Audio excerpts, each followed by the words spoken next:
Hello అందరికీ కాకరకాయ పులుసు అండి. ఒకసారి ఇలా ట్రై చేయండి, సూపర్ టేస్టీగా ఉంటుంది. నువ్వులు, ధనియాలు, మెంతులు, జీలకర్ర మంచిగా వేయించి పక్కన పెట్టుకోవాలి. తర్వాత ఆనియన్స్, పచ్చిమిర్చి కూడా వేయించి పక్కన పెట్టుకోవాలండి. అవి మిక్సీ గిన్నెలో వేసుకోవాలి. కాకరకాయలు చిన్న చిన్న ముక్కలుగా కట్ చేసి ఒక 4-5 టైమ్స్ సాల్ట్ వాటర్లో మంచిగా కడిగి పెట్టుకోవాలి. కొంచెం చింతపండు నానబెట్టుకోవాలండి.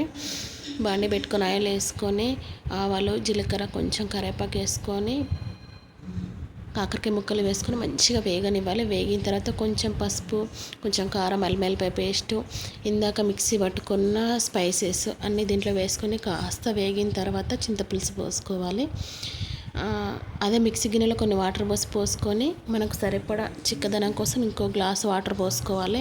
అంతే, కొంచెం గరం మసాలా, కొత్తిమీర వేసుకుంటే ఫైనల్గా రెడీ.